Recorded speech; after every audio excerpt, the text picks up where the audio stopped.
Norman.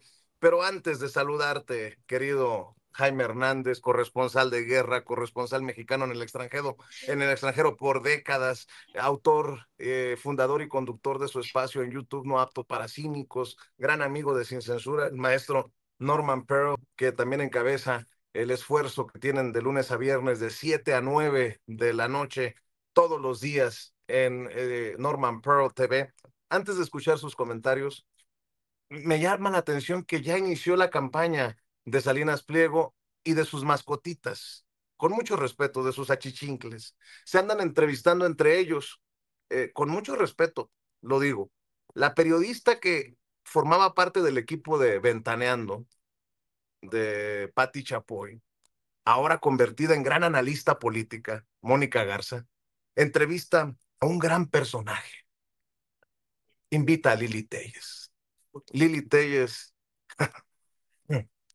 que desde el Senado de la República defiende los intereses de Ricardo Salinas Pliego. Entre ellos, pues, eh, yo preguntaría si van a hacer algún análisis importante sobre la deuda fiscal que tiene Salinas Pliego ahora que salieron en la foto Sarmiento, Leonardo Curcio, María Amparo Casar, Pérez Gay, Javier Alatorre, todos estos personajes.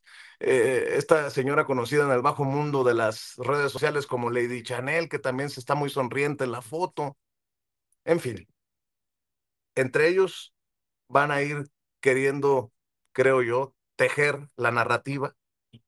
No hay que permitírselos, esa es mi opinión, pero vea y escuche parte de lo que dice la señora senadora Lili Telles. Yo vivo... ¿Vives con miedo? Me lo aguanto. Yo me lo aguanto. Tengo una alta responsabilidad que cumplir. Y bueno, pues a veces sí hay miedo, pero me lo aguanto y hay que seguir adelante porque lo que está pasando en nuestro país requiere que tengamos valentía y entereza. Entonces tomo medidas de seguridad, vivo bajo las puertas de mi... Eso te iba a preguntar. ¿Es verdad que en tu casa las puertas están blindadas? Sí, es verdad. Es verdad. Es muy delicada mi situación. Es muy delicado enfrentar al régimen, a un régimen mafiocrático. Y ya para qué, no me voy a desviar en la entrevista a hablar de las pruebas que están saliendo, de lo que yo he estado insistentemente denunciando desde hace años, que Morena es una mafiocracia. El escándalo de la Marina es peor que una película sobre mafias. Lo que estamos viendo es gravísimo. Entonces, al estar levantando la voz en los Estados Unidos, diciendo la verdad, pues incomodo a muchos intereses y sé que estoy en el blanco, pero también a mí me mantiene mi fe en Dios y hay que seguir adelante. El PAN, como el PRI, como todos los partidos políticos, en este momento el Verde, el PT, Morena, ni se diga, sufren de divisiones internas. ¿Cómo te sientes tú adentro de tu partido? Porque a veces pareciera que en esta disidencia estridente, discursiva, en la oposición, pues en el PAN, en realidad, hay 2 o 3 figuras, tú entre ellas, que salen a gritar, a decir, y pareciera a veces que están solos. ¿Te has sentido sola dentro de tu partido? Yo no estoy afiliada al PAN, tendría que empezar por aclarar eso. Sí, pero estás dentro de esa bancada, ¿no? Lo que pasa es que estoy en la bancada del PAN, pero no estoy afiliada. Entonces, mi situación es... Ah, bueno, no, pues ya. No está ni afiliada al PAN, pero defiende los intereses del PAN, pero en el PAN se está echando a perder todo, pero bueno. Pobre de Lili Telles, dice que tiene hasta las puertas blindadas de su casa, se dice centro de atención de este régimen de corrupción y de mafia. Mi querido Jaime Hernández, avancemos, por favor. ¿Cómo estás? Te mando un abrazo. Muy buenos días a los 3 caballeros que me acompañan el día de hoy. Pues, saben, yo he estado tratando de encajar las piezas de este rompecabezas en el curso de las últimas horas. Y claro, la primera tentación es este rompecabezas, ¿cómo se arma? Se trata de un desvarío. Estamos ante el desvarío de Ricardo Salinas Pliego, de Lili Téllez, incluso también de Alito Bandito, porque Alito Moreno, aunque diga él que no es un traidor, se ha ido a Estados Unidos, incluso se ha hecho entrevistar por la misma periodista Rachel Duffy de la cadena Fox, que es amiguísima de Lili Téllez. Lo interesante del caso es que este rompecabezas, si uno lo mira con mayor detenimiento, es muy interesante. Fíjense, Rachel Duffy, la mujer que le ha dado voz a Lili Téllez en la cadena Fox, es esposa del secretario de Transporte de Estados Unidos, Swan Duffy. ¿Por qué digo que es interesante? Apenas ayer, el secretario de Transporte de Estados Unidos, Swan Duffy, que es el esposo de Rachel Duffy, anunció que el Departamento de Transporte de Estados Unidos daba por terminada la aprobación del acuerdo de empresa conjunta entre Delta y Aeroméxico. Es decir, retiró la inmunidad antimonopolio y dijo que esta empresa conjunta entre Aeroméxico y Delta, ya ven que comparten vuelos y rutas, debe disolverse antes del 1 de enero de 2026. Y dijo lo siguiente: México no ha cumplido con el acuerdo bilateral desde el 2022, cuando rescindió abruptamente los slots y obligó a aerolíneas estadounidenses de carga a reubicar sus operaciones en el Aeropuerto Internacional AIFA. México alegó que su objetivo era permitir la construcción de obras para aliviar la congestión en el Aeropuerto Internacional Benito Juárez, obras que aún no se han materializado 3 años después. Al restringir los slots y obligar a las operaciones de carga a trasladarse fuera de la Ciudad de México, México ha incumplido su promesa, ha perturbado el mercado y ha dejado a las empresas estadounidenses con las manos vacías por el aumento de costos millonarios. Así es que esta es una mentira, es un pretexto para romper este acuerdo entre Delta y Aeroméxico. Pero, ¿por qué es importante incluir esta pieza del rompecabezas en esta andanada de ataques que ahora incluyen a Ricardo Salinas, a personajes como Amparo Casar? ¿Quién lo iba a decir, no? Qué ironía del destino. Amparo Casar, que encabeza una organización que se supone lucha la corrupción, lucha contra el cohecho, y la coerción y sobre todo la extorsión, porque grosso modo lo que está haciendo Ricardo Salinas es tratar de convertirse no solamente en víctima, está tratando de extorsionar al Estado de México. Válgame, ustedes imagínense si ustedes, este ladronzuelo que se encumbró al poder, que es una criatura del capitalismo neoliberal, que hizo su fortuna gracias a precisamente a las alianzas políticas que se fraguaron durante el neoliberalismo, va a ser el extorsionador mayor de la 4T. Válgame, por eso a veces tengo la tentación de pensar que esto es un desvarío, si no fuera por el contexto que tenemos actualmente. Yo prefiero ver las cosas en un contexto más amplio. Desde que se designó, que desde mi punto de vista fue una grosería, a Ronald Johnson como embajador de Estados Unidos en México, hay que recordar que Ronald Johnson es un exoperador de la CIA que hizo su trabajo muy bien en esa época en la que el interés de Estados Unidos era alentar golpes de Estado en Centroamérica y sofocar movimientos insurgentes que para deshacerse de autócratas que asfixiaban a los pueblos. Entonces, Ronald Johnson es un experto en desestabilización, es un experto en operaciones para derrocar gobiernos. Pongamos esa pieza en otro lado.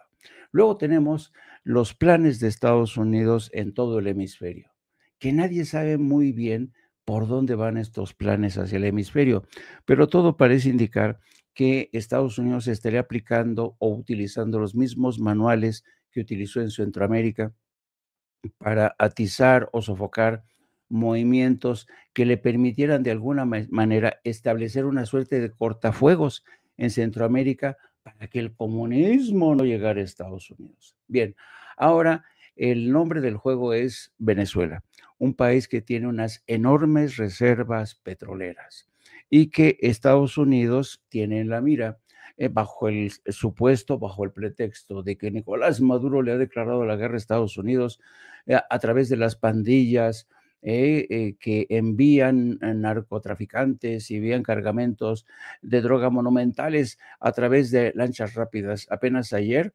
vimos cómo la administración Trump presumía la destrucción de una tercera lancha rápida. No se especifica la carga, no se dice la identidad, solamente se señala que eran narcotraficantes, como siempre, que estaban a punto de entrar a Estados Unidos para dañar la salud de millones de estadounidenses. Entonces, pongamos todas estas piezas en ese rompecabezas.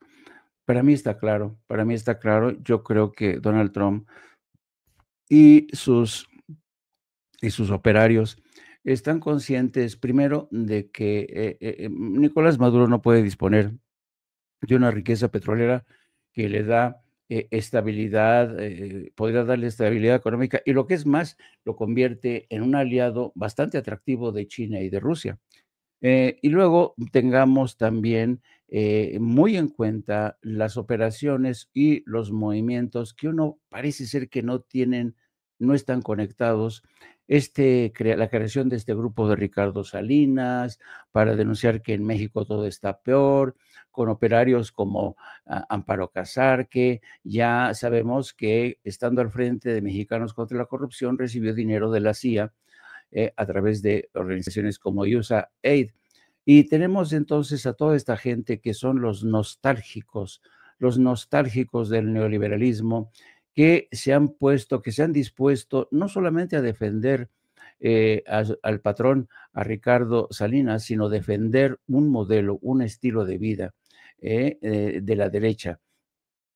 Entonces, yo creo que realmente uno puede burlarse todo lo que quiera de Ricardo Salinas Pliego y de este movimiento, pero no es tan inocente y yo diría que no es tan ingenuo si lo contemplamos en el amplio espectro de lo que está ocurriendo en América Latina. No cabe duda que desde que llegó Trump decidió resucitar la doctrina Monroe del siglo XIX para reclamar América para los americanos, es decir, Latinoamérica y todo lo que ocurre ahí para los latinoamericanos. Déjenme, miren, aquí lo tengo. Quiero recomendarles a los que puedan leer en inglés. Es un libro que se llama Las Revoluciones Inevitables. Bueno, este libro, Las Revoluciones Inevitables, el autor es Walter Lefebvre. Walter Lefebvre. Bueno, Walter Lefebvre, ¿quién es? Walter Lefebvre es uno de los historiadores más respetados, más serios en Estados Unidos. En esta obra, el Walter Lefebvre hace un compendio, un recuento de todas y cada una de las revoluciones inevitables en América Central. Si ustedes leen este libro, es prácticamente el manual de operaciones de cómo Estados Unidos, la CIA, toda esta gente intervino de manera sistemática para destruir Centroamérica. ¿Para qué? A Estados Unidos nunca le importó que Estados Unidos se convirtiera en su patio trasero, que hubiera muertes, que hubiera destrucción, que le importó alguna vez que Centroamérica se sumiera en la pobreza, que fuera fuente constante de éxodo, de un éxodo que no termina. No, nunca le importó. A lo que le importaba a Estados Unidos era imponer autócratas, como está haciendo de nueva cuenta en Ecuador con Daniel Noboa, que es un autócrata, como intenta hacer ahora en Perú con un político de derecha a quien todos conocen como Porky. Es decir, este es el plan. ¿Qué es lo que ocurrió en Salvador? Nayib Bukele.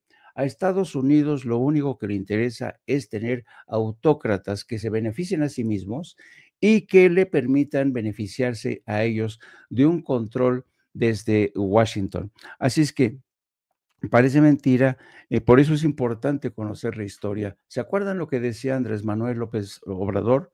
La historia es la maestra de la vida, y quien no conoce la historia tropieza 2 veces con ella. Así es que, a lo mejor algunos me dirán: "Jaime, creo que estás exagerando en tu análisis de Ricardo Salinas, su movimiento no va a aprender, su", no, pero si sumamos los esfuerzos de es Ricardo Salinas, con los de la señora Lili Telles, con el de Alito Moreno, sumamos su alianza con Rachel Duffy, esposa del secretario de Transportes de Estados Unidos, sumamos el contexto de la actual agresión que está sufriendo Venezuela, con el interés del petróleo, los yacimientos petroleros que subyacen en Venezuela, pues como que todo cobra otro sentido. Yo creo que cuando uno es consciente de lo que ha ocurrido a lo largo de la historia, por eso es importante conocerla, ¿no? Insisto, no se lo van a perder, ¿eh? Es un gran libro. Las revoluciones inevitables en Centroamérica, lo malo es que no hay una versión en español, de Walter Lafever, para que crean, para que vean las cosas desde otra perspectiva. Creo que es muy interesante siempre tener presente. Aparentemente mucha gente dicen: Oye, ¿qué es lo que ocurre con Donald Trump? Yo no le veo ningún sentido a su geopolítica. Por un lado, dice que defiende a Ucrania, pero por otro lado, apoya de manera encubierta a Vladimir Putin. ¿Qué es lo que pasa con Donald Trump? Por un lado, dice que es atroz lo que está pasando en Gaza, pero por otro lado, está apoyando un exterminio, un genocidio que es brutal, que es inhumano.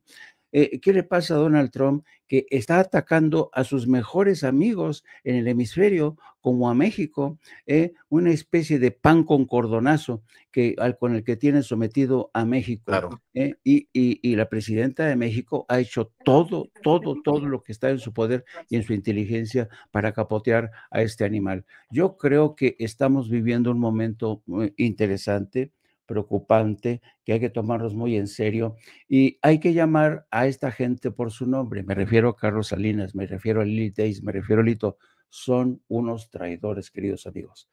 Después nos cuentas del personaje este que entrevistó a Cedillo, que dice Paco que seguramente tú lo conoces muy bien, ¿no? En la segunda vuelta, si te parece, maestro Jaime Hernández, apaguemos las cámaras, las luces. Vicente Fox ya respalda a Ricardo Salinas Pliego, lo que faltaba. El expresidente de México, Vicente Fox, dice un ejemplo para la casta empresarial mexicana, defender al país, rectificar el rumbo, recuperar nuestra democracia, sus libertades. Felicito a Ricardo Salinas. Mi querido Norman, escucho también tus comentarios. Bueno, Vicente Fox no es precisamente la voz más autorizada para estar en pos de la congruencia. No hay que olvidar que Vicente Fox, siendo panista, que mucha gente se pregunta, y ahorita voy a hablar acerca de esto, mucha gente se pregunta, bueno, ¿qué es el panismo, no? Porque hay gente que se sume panista y difícilmente puede demostrarlo por muchas razones. Pero regresando a Fox, vemos a Fox como durante el proceso para elegir al sucesor de Felipe Calderón, apoyó abiertamente a Peña Nieto, pero además de una forma hasta grotesca, ¿no? Porque él era panista, aparentemente, y algunos le llamaban neopanista, que era una corriente nueva que se había adueñado del partido, hay que decirlo, y ellos apoyaban a Peña Nieto y tenían candidata, ¿no? Tenían una candidata que, por supuesto, no estuvieron ni en capacidad ni en el deseo de llevarla al poder porque querían que fuera uno de sus socios, ahora uno del PRI, quien se hiciera cargo del gobierno y le siguiera favoreciendo. Hace un rato hablaste de la entrevista que hizo Mónica Garza a Lili Telles.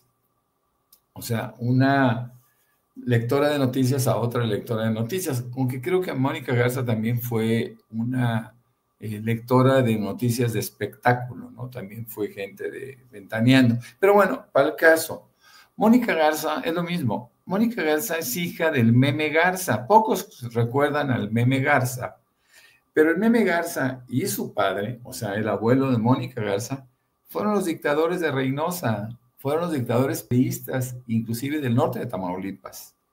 Y ellos, evidentemente, Mónica Garza no olvida sus raíces y está reaccionando en apoyo de su propio partido, ¿no? Del PRI. Pocos conocen la historia de esta familia, pero es una familia que se enquistó en Reynosa, Tamaulipas, y, insisto, en el norte de Tamaulipas, y crearon condiciones terribles en términos políticos. Esto es, eran priistas y de repente se fueron paulatinamente volviendo panistas de acuerdo con el éxito que tuviera el otro partido. Pero para fines prácticos, pues han sido lo mismo, ¿no? Ya lo definió muy bien el presidente López Obrador, el expresidente López Obrador, cuando hablaba del prianismo, ¿no? Siempre fueron lo mismo. Y Lili Téllez se asume como no militante panista.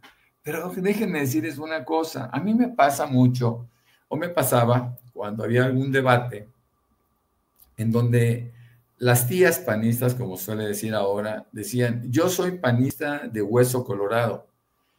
Y yo les decía lo mismo, porque además es una forma de descubrirnos muy fácilmente a cualquier persona que se asuma como panista o como priista.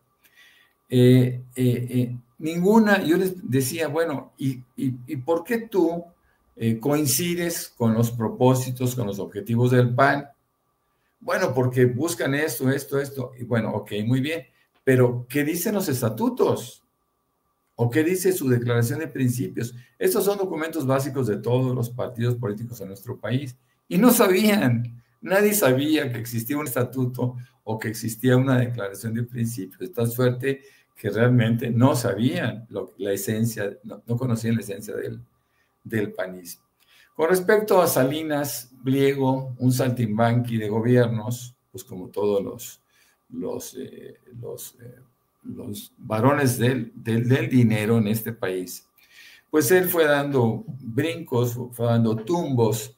Primero, pues obviamente muy cercano al priismo de Carlos Salinas de Gortari, quien le regala en una subasta amañada, quien le regala Imevisión, que después sería TV Azteca, que roba un canal, que roba el canal 40 a base de un golpe militar o paramilitar o policial, y que ahora pretende crear un movimiento que él llama anticrimen y anticorrupción.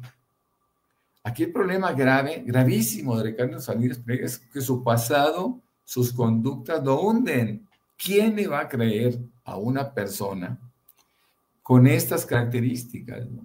¿Quién va a pensar en que el mayor deudor de impuestos de este país, que esto es un acto criminal, dirían en Estados Unidos, por lo menos un delito en México? ¿Quién le va a creer a un delincuente que quiere hacer cambios dramáticos que beneficien al país? ¿Quién lo va a hacer? ¿Quién le va a creer a un tipo que teóricamente compra la televisora con un préstamo de $30 millones que le da Raúl Salinas, hermano del que le vende el canal, que es Carlos Salinas de Gortari? ¿Quién le va a creer? ¿Quién le va a creer, por ejemplo, a sus corifeos? ¿Quién le va a creer a sus incondicionales como a La Torre, como Martín, como toda esa Pati Chapoy, etcétera? ¿Quién les va a creer algo?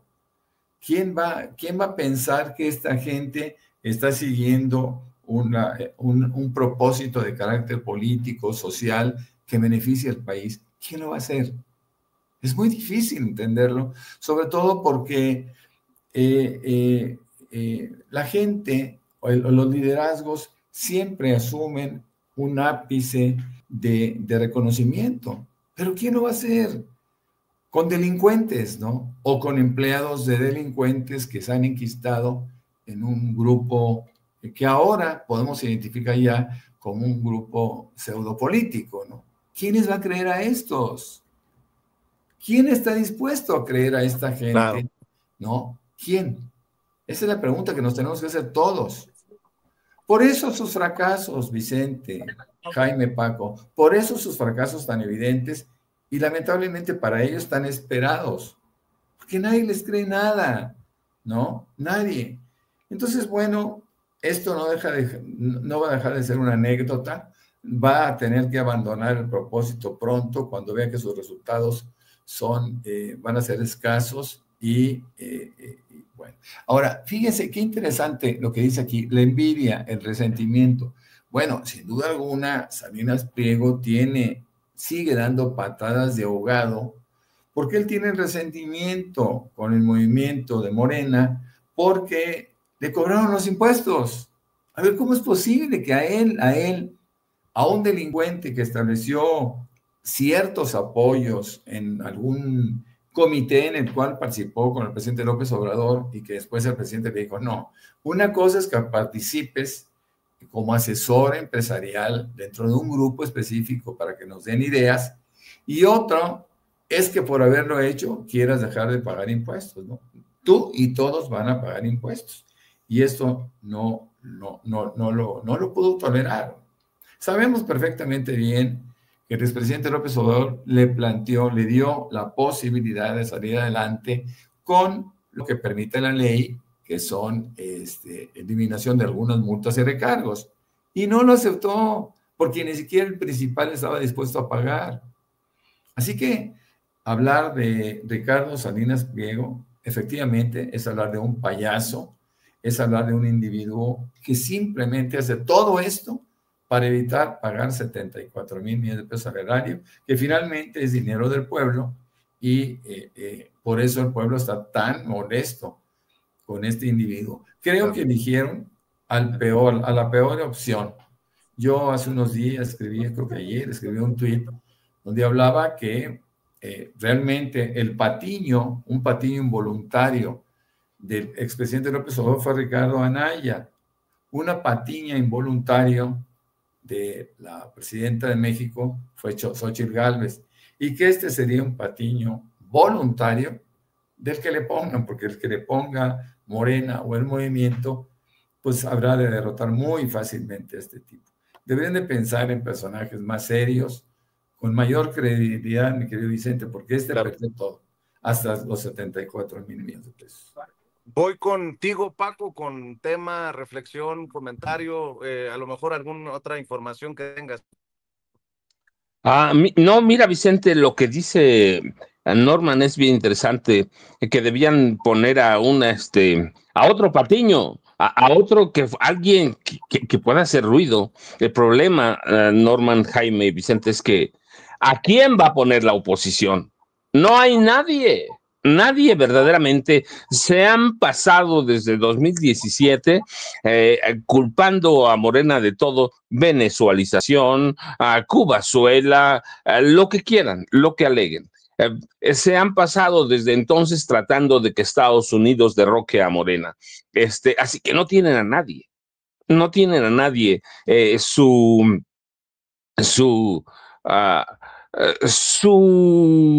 mejor carta, imagínate este tipo, que yo digo es patético, así que ¿a quién le van a pedir ayuda? ¿A Lito Moreno?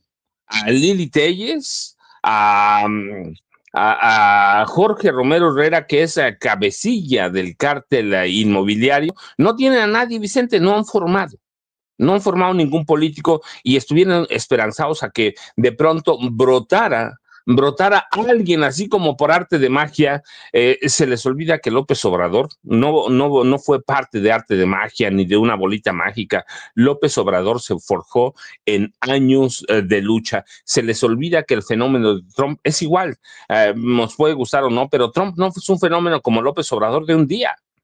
Crearon un movimiento, que nos guste o no, pegó. López Obrador creó a Morena, Trump creó a MAGA, pero no se hacen los líderes en un día. Eso se olvida la oposición mexicana, que también siempre tomó los peores ejemplos del capitalismo, los peores ejemplos del neoliberalismo. Así que ¿A quién? Yo me pregunto, uno puede voltear a todo el PAN de cabeza, no vas a encontrar ninguno, puedes voltear a todo el PRI de cabeza, a ninguno, y puedes voltear a toda la clase esta que sigue a Salinas Pliego, no vas a encontrar a nadie. Así que, ¿por qué él? Pues porque no hay nadie. No hay nadie, están experimentando, van a volver a experimentar y así van a pasar la vida. Vicente, yo ya sabes, @ Paco Cruz Jiménez en X, antes Twitter, Francisco Cruz Jiménez en Facebook, para que tengan chance.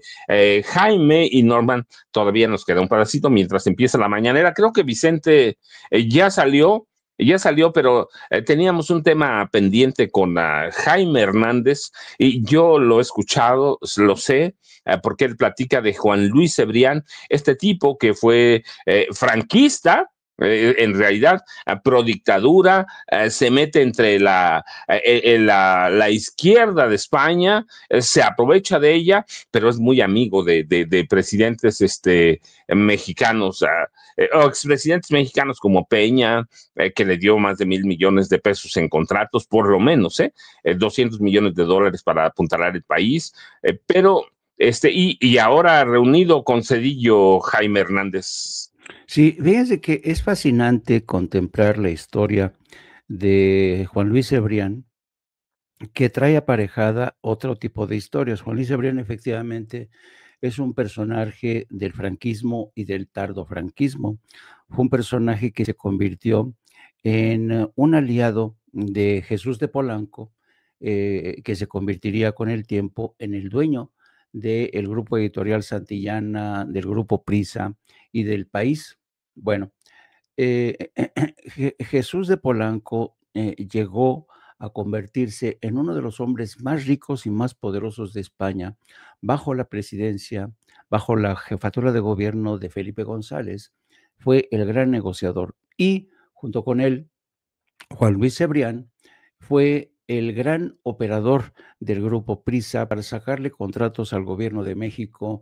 En aquel entonces, Juan Luis Cebrián se convirtió junto con Felipe González y el rey, ¿cómo se llama? Juan Carlos. Juan Carlos, Juan Carlos era uno de los principales cabilderos de los empresarios españoles. Llegaba a México con sus jijiji, jajaja, con sus actos solemnes, mientras que por la puerta trasera convencía a gobiernos de México para aceptar los acuerdos, dar contratos privilegiados al Grupo Prisa y al Grupo País. Juan Luis Cebrián, el que tenemos en la imagen, fue un hombre que se convirtió en un poderoso y muy influente periodista, se enriqueció de veras como pocos, al mismo tiempo que José Jesús de Polanco se enriquecía. El problema con Juan Luis Cebrián, que fue un hombre siempre muy codicioso, muy ambicioso. Juan Luis Cebrián forma parte de una etapa en la que Prisa, el grupo Santillana y el País se lanzan a la conquista de las Américas, como dicen los españoles.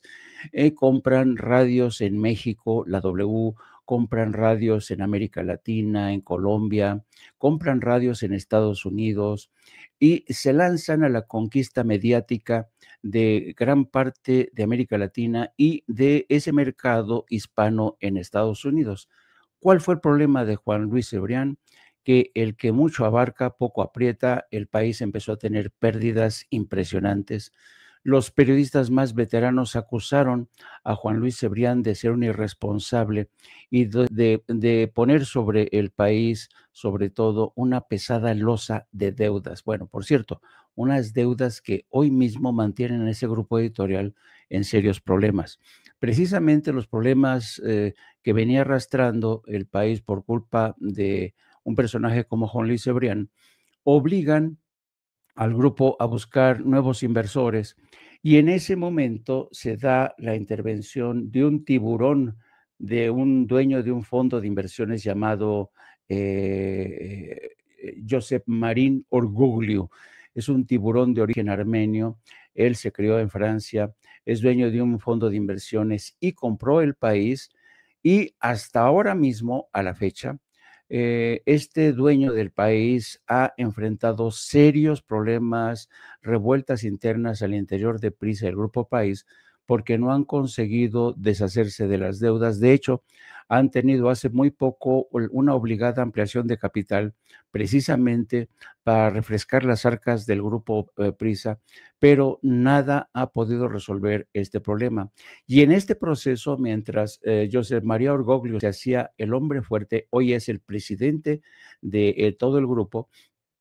La familia de los Polanco, porque Jesús de Polanco, que era llamado el Jesús del Gran Poder, fallece y deja a uno de sus hijos, de los 4 hijos que tenía, deja a uno de sus hijos como accionista. Bueno, para que tengan una idea del descalabro de la caída de Jesús de Polanco, de la familia de los Polanco y de Juan Luis Cebrián, las participaciones de esa familia pasaron de un 63%, que eran unos 1.800 millones de euros, a un 7% actualmente. Los de Polanco han perdido todo poder e influencia, lo mismo que Juan Luis Cebrián. Cuando llega el nuevo dueño del país, Orgoglio, ordena el descabezamiento de toda la gente vinculada a Juan Luis Cebrián, entre ellos Antonio Caño, que fue el último director que respondía a las órdenes de Felipe González, también accionista del país, y Juan Luis Cebrián. Bueno, después de toda esta historia, hoy Orgoglio se ha consolidado como el único y poderoso dueño de ese diario, un diario que, como hemos visto, sigue apostando por una política editorial de derechas, sigue apostando contra todo aquello que, porque saben que como siendo un tiburón inversionista, a Orgoglio no le gusta mucho un gobierno mexicano que tiene como eje de control al Estado para regular la economía. De ahí la política editorial del país. Así es que Juan Luis Cebrián, después de este descalabro brutal que sufre en el país, no tiene más remedio que juntarse con sus antiguos aliados, como ellos Ernesto Zedillo, que le facilitó muchos contratos, Enrique de la Madrid. Toda esta gente son criaturas que vivieron de los excesos, de los abusos, de esa época del priismo, del prianato, y hoy prácticamente se encuentran ahí recluidos. Hoy Juan Luis Cebrián, junto con otros de los directivos que eran los dueños del país, se han refugiado en un pequeño periódico que se llama The Objective, que es el periódico para el que Ernesto Zedillo le dio una entrevista. Y hasta ahí le dejo porque ya me alargué mucho. Se nos fue Vicente, pero Norman, después de vimos un Zócalo lleno el 15, ayer discursos muy duros, yo digo que todavía falta más autocrítica de la Marina, que puede ser un clavo ahí, el discurso de la presidenta y los vendepatrias. ¿Qué más te llamó la atención de este fin de semana, Norman? Bueno, fue un grito, ¿no? Un discurso, el discurso conocido por todos por tantos años, pero es un discurso muy particular donde incorpora a muchas figuras femeninas, y realmente yo no conozco a nadie, inclusive gente de oposición, que yo haya escuchado por ahí algún comentario que haya estado en contra de la calidad de grito, déjeme utilizar ese término, que diera la presidenta Claudia Sheinbaum. Fue espectacular, fue algo distinto, fue algo inédito en 215 años. Pues fue algo que nosotros tenemos que rescatar. Con respecto a la Marina, pues simplemente ese mea culpa, que dicen ellos, fue duro aceptar la corrupción y hubiera sido imperdonable callar. Me parece que es algo válido. Miren, perseguir a sus propios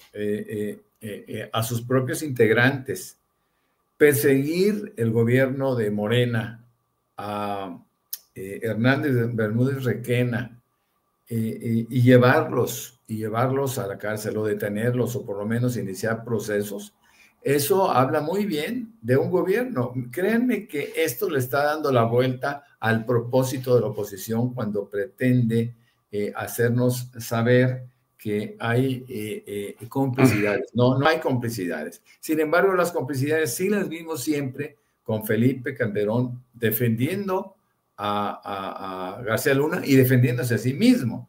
Así que bueno, pues queda muy claro que hay comportamientos muy distintos. La presidenta ha dicho que esto va a llegar y llegará todo, tope donde tope, y que no habrá nadie que esté por encima de la ley. Así que nos queda muy, muy claro que tenemos un gobierno comprometido con la legalidad y que combate realmente la corrupción. Yo me siento muy cómodo, me siento contento. Fue un gran fin de semana en muchos sentidos y bueno, y espero que todo el mundo se haya pasado muy contento y hayan comido muchos antojitos mexicanos, que para eso nos pintamos solos. Tenemos muchísimos y en cada región se crean tantas y tantas cosas maravillosas. Así que bueno, pues a mí me encuentran como Norman F. Pearl en X y también en Facebook. También tengo ahí un par de cuentas. Y por supuesto, de 7 a 9 de la noche, en el programa que se llama De 7 a 9 de la noche con Norman Pearl, pero basta con que busquen normanpearl.tv y nos verán los tres individuos que estamos ahorita aquí frente a su pantalla, con el gusto, con el placer y con el entusiasmo de siempre. Muchas gracias y nos vemos más tarde.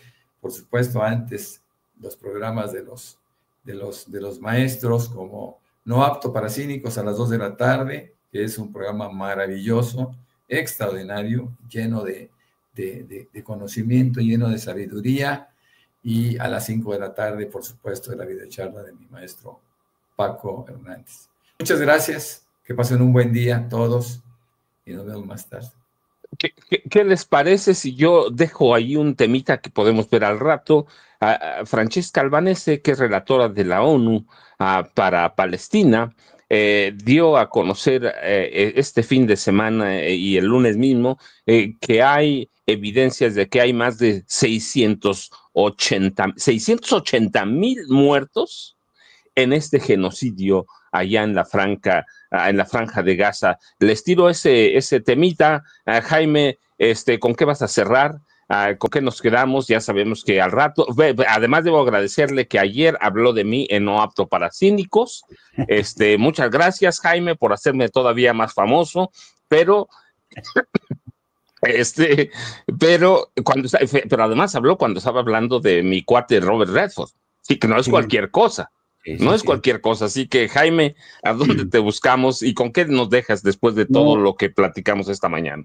Es que honor a quien honor merece. Estaba yo transmitiendo y me preguntaron algunos que quién era más guapo, si el maestro Paco Cruz o Robert Redford. Yo, sin duda alguna, el maestro Paco Cruz. Y muchísimas personas que estaban siguiendo el programa coincidieron. No hay mayor guapura que la del maestro Francisco Cruz. Así es que la verdad siempre por delante, queridos amigos. A mí me da mucha envidia la guapura del maestro Paco Cruz, pero ¿qué quieren cuando lo intentan comparar con Robert Redford? Pues imagínense, ¿no? En fin. Bueno, amigos, pues ya saben, los espero a las 14 horas. Vamos a hablar de estos temas. Y me pueden seguir también a través de mis redes sociales en @Jaime1 y después a las 19 horas con el maestrazo Norman Pearl y el querido Paco Cruz. Ahí los vemos los tres y pórtense bien y si se portan mal, inviten. Sí, bueno, yo los dejo que se vayan. Estamos a unos minutos de empezar o de ver la mañanera. Así que pásenla bien, nos vemos a la noche. Yo me quedo con ustedes un par de minutos mientras aparece la presidenta Claudia Sheinbaum Pardo. Pero buenos días, Jaime, buenos días, Norman, buenos días a todos.